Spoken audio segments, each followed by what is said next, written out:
for a long time, I think science hasn't been taking in the factor of our humanness, like the fact that it's humans collecting this data and humans have emotions, humans have consciousness. That's a part of the equation. And a huge part of science is being objective. But like we've mentioned so many times, like electrons behave differently when we observe them. So consciousness and emotion and thought is such a huge part of the equation. And I think scientists, not all, but most, keep wanting to shove like consciousness and our awareness out of the equation when it is an actual huge piece to like kind of solving all of that. Welcome to Alignment Adventures. This is a podcast where we explore what it means to live a fulfilling, aligning, and present life. I'm your host, Lindsay Tanner, and I am so grateful that you are here.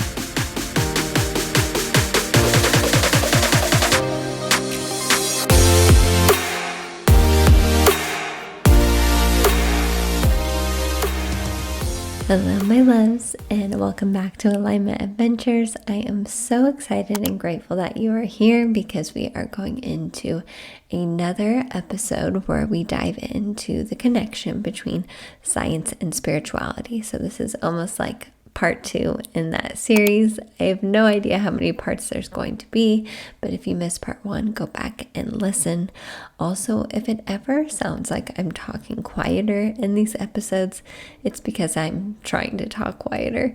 My new office is right next to Arlo's room. We share a wall, and he is currently napping. As you guys know, that is when I get my work done, when Arlo is sleeping. So we're going to cross our fingers that my voice doesn't wake him up, and we're just going to do the best that we can. So like I mentioned, if you haven't listened to episode 1 of the series, which I think was episode 154, the title is Connecting Spirituality and Science. Go back and listen to that one because I think that's really going to help you understand today's topic on an even deeper level.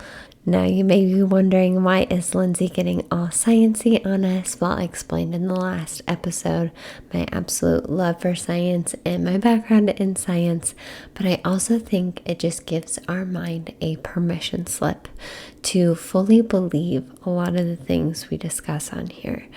Like on a soul level, we understand this stuff, like our soul knows our truth, but our mind has to be convinced with evidence and studies to back it up. So I just love bridging these two together. I love examining these concepts from both a scientific and a spiritual perspective.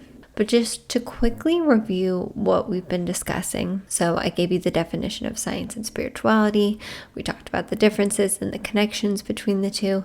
And then we also dove into some quantum physics, some quantum mechanics. And what we discussed last time was how on an atomic level, on a quantum level, so these are the smallest particles of matter that we know, things don't behave like traditional classical physics. So like, to take you back to science class again, think of Newton's 3 laws of motion, like the things that we observe in our physical reality. On a quantum level, things act differently. And to make it even crazier, those electrons in the atoms do some really crazy stuff. Like, some of this is just so hard to explain verbally, but like we mentioned last time, electrons around the atom really are more of a cloud than an orbit that we were traditionally thought, and they can be in multiple places at once. It's really like a cloud of possibility. I think I said a cloud of probability in my first episode, but I really mean like those electrons are in a cloud of probability, and it isn't until we observe it that the electron is in one spot. So that just is suggesting that matter changes when we observe it. That is adding fuel to the spiritual fire of you create your reality. Like, your thoughts really do manifest into things. And I don't say that in a like perfectionist way of like, never think about bad things. That's not how it works. But like, truly your perspective, your consciousness creates your reality. You hold so much more power than you may realize that you do. So let's expand on that and take it up a notch. Go just a little bit further with quantum physics and talk about quantum entanglement. So again, this is a huge topic that even physicists can't even agree on this. Like, again, going back to what was that called in our last episode? Gibson's law. Like, you can find evidence for anything, right? So again, just keeping that in mind, keeping Gibson's law in mind, and the fact that our consciousness affects the way that things behave. Keep all of that in mind as I explain this. So quantum entanglement, even someone who is well versed in like science lingo, I was reading some of the stuff online and I was like, whoa, this is way over my head. So we are like ultra simplifying this, okay?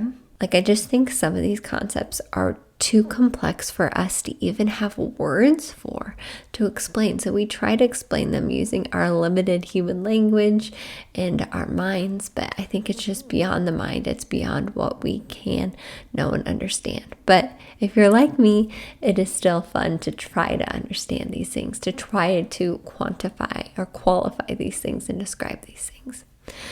So in simplest terms, quantum entanglement is this phenomena that happens when one particle of an entangled pair, so these particles were once connected, become disconnected, and no matter how far apart they are or what lies in between them, like they can be light years apart, miles and miles away, what happens to one of the particles affects the other one instantaneously, like not even faster than the speed of light, because according to science, you can't be faster than the speed of light. It's almost like they're the same particle still. When something happens to one of them, the other one is affected instantaneously. Now, this is something that Einstein also observed, and he called this like a spooky phenomena. And it really just boggles our minds, especially physicists' minds and scientists' minds. Like, what is happening here? This is unlike anything that we see in our physical reality, right? Like in our physical reality, we have these other laws of physics that we observe all the time. So these things happening that are still a part of our reality, just on a tiny level, are truly spooky and so interesting. I enjoy a little spooky. So I just want to summarize here that it's not necessarily that the particles are communicating. Like, there's nothing that is moving between them. It's almost like they are the exact same particle. They are connected. They are entangled, even at vast distances. This just blows my mind. But let's take it to the spiritual aspect, right? Let's connect this scientific phenomena to spirituality. Okay, we know that a key component of almost all religions or all spiritual teachings is this idea of oneness or unity, that everything is connected. And that is exactly what quantum entanglement is showing us in one way or another, right? That these particles are connected no matter how far apart they are. And I think just really like sitting with this, letting yourself absorb it on a soul level can lead to such a great sense of empathy and compassion and this desire for harmony and appreciation for how everything is interconnected, and just almost a responsibility for not only your own well-being, but all living things and their well-being. And really just kind of gives you this understanding that your actions affect everything around you. Again, not in a like perfectionist kind of way, like you have to be perfect and have perfect actions all the time, right? But know that what you do, what you think, how you act, what you feel affects everything, because we are all interconnected. All right, so just keeping it real over here. If it sounds different, that's because it is a different time and space, which is actually a good lead into our next concept. But Arlo did wake up, so I had to wait a few hours to continue recording this, but let's jump back in. Another thing that I want to bring up is that quantum entanglement does kind of challenge this concept of time and space. Here we've got these two particles that were once connected. They're now miles and miles apart, and they're still acting the same. They're still interconnected. They're still reacting instantaneously to the same stimuli. So something that Bashar actually mentioned in one of his podcasts that I recommended in last week's episode, he was actually talking about quantum physics. Actually, I'm not sure if it was in that one. I'll link the one I was talking about. It's the same podcast, same guy, but it might have been a different episode with him. Anyways, he was discussing quantum mechanics, and he said that, when we're talking about quantum entanglement, actually these particles are in the same location, and we create the experience of time and distance. Like, we create that in our minds, and that may be like way too much for you and you can't even wrap your head around it. But that's something we can get into with like relativity and all that. Like, time and space is not how we perceive it. And we're going to do a whole episode on that, but let's just kind of like get our feet wet with that. If these particles are reacting instantaneously, like faster than the speed of light, which is not possible, it means that they could possibly still be the same particle and just have the illusion of being in separate places. Like, is your mind blown yet? I hope so, because that truly just makes my brain hurt in a good way. Hopefully not too much for you. This is the stuff that I just love diving into. So hopefully you're still with me. Another point that some of the sources I was researching said, which I will link all of them like I always do. Another way to interpret this in terms of like the spiritual lens is that no matter where you are or what you're going through, you can always like return to that spiritual source in an instant. Like, it is always within us, and it's just a matter if we are like acknowledging it or not. And I know that may seem like a different way to take this, but like, if all particles are connected, if all matter is entangled, we can come back to our true source, our truth, our light, our inner being, our divinity, whatever you want to call it, at any point. Like, you can come back to that at any point. And I think that's what I do in internal guidance sessions. I think that's what we do when we're in the zone, when we're talking to our intuition, when we're just in true alignment. We are like connected, feeling that connection to all that is. Like, I truly feel like that is what's happening. We are just synced up with everything and just in the flow of that connection, because all particles are entangled. Scientists and physicists have been measuring this for the last like 100 years, maybe even more than that, but like recorded measuring that. And it is just so fascinating to see this kind of evolve. And like I said, they're still learning, like they're still trying to figure out why this is happening and what is happening. And that's where spirituality comes in, right? Like, we observe things, we have the objective observer, which I say objective with quotations because we now know that the observer changes what happens to the matter. But again, we talked about that last week. But we had this data that we collect, right? And then we take it to spirituality and we make like more meaning of it, and we tune into the parts of us that aren't measurable, like our intuition and our thoughts and our emotions, and we make sense of it and we come back to our truth. And honestly, when I bring these things together, it's like fitting a puzzle together that I've been trying to put together for a long time. Like, it just makes sense. It makes so much sense. And it is so gratifying for my mind to have these scientific studies that back up spiritual concepts that we've discussed on here in practically every single episode, that we're all connected and that you create your reality. It just makes me so happy. Some last points I want to make before we wrap up here is that for a long time, I think science hasn't been taking in the factor of our humanness, like the fact that it's humans collecting this data, and humans have emotions, humans have consciousness.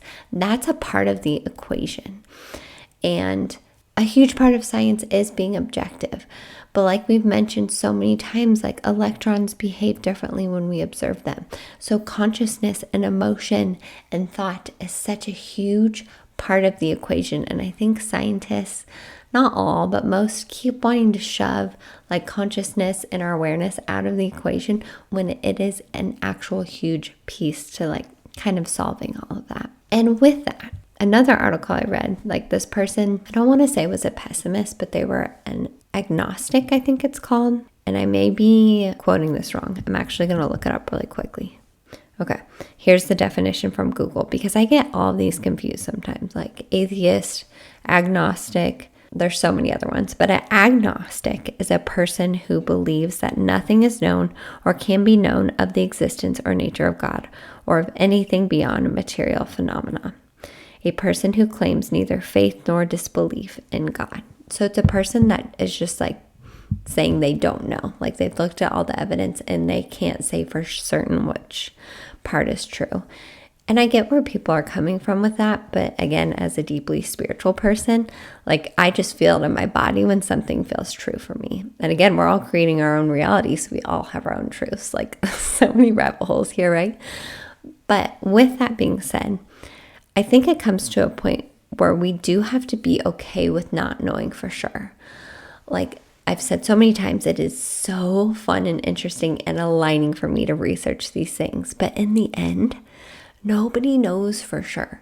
Nobody knows for sure like what's actually happening here, where we actually came from, what God actually is, or what source actually is. We have all these words that we try to use to describe it. And, you know, a lot of spiritual people say this as well, like our language just kind of fails at some point. And I think that's true. If you've ever had like a deeply spiritual experience or just a profound experience in general, sometimes, or a lot of times, it's really hard to explain with words, right? It's just this experience you had. And to try to explain it in words just totally takes away from it. So I think that is a huge piece with this. You know, of course, I want to know why we're here. What's the purpose of it all? And I love trying to use science and spirituality to explain that. But I think we also kind of have to be okay with not fully knowing and letting that be okay and letting life continue to surprise us, because you know we're going to keep discovering new things as science continues to dive into things. And now we've got AI, which is totally going to change that whole world as well. Another rabbit hole I'm not meaning to go down right now, but my point is that it's okay that we don't know for certain, but it sure is fun researching these things, and it is fun for me to question these things and ponder these things. Hopefully you think it's fun too, or else I don't think you'd be here. But I would absolutely love to hear your takeaways from these episodes. I feel like this episode and episode 154, the first in our science and spirituality series, they're just a little different than my other episodes. Like I said, I've been going back and listening to them. I do that all the time, and I love listening to all the interviews. I'm in like the early stages of my interviews back in like 2021, where I was interviewing a lot of my close friends, and it's just so fun to go back and hear their stories. So I am wanting to have interviews back on. I have some people lined up. It's just, you know, like finding the time and coordinating all of that. But anyways, that's a long way of me saying I just would love to hear your feedback. What are your favorite episodes? What are you loving? Are you loving the series? Do you love the interviews? Do you love the solo episodes? What topics are you loving? What's going on with you? Like, I really just want to hear from you. What's going on in your life? Because you know what's going on in mine. I share pretty much all of it on here, and I would love to know what's going on in your life. So you can do that on Instagram at Lindsay with an A, M as in Michelle Tanner. You can do that through email at hello@Lindsay with an A, M as in Michelle Tanner.com. I will link all of that in the show notes. Please share this episode with anyone that you think would find this stuff very interesting. Maybe people that love science, that you are friends with, or that you know, or are trying to connect science and spirituality.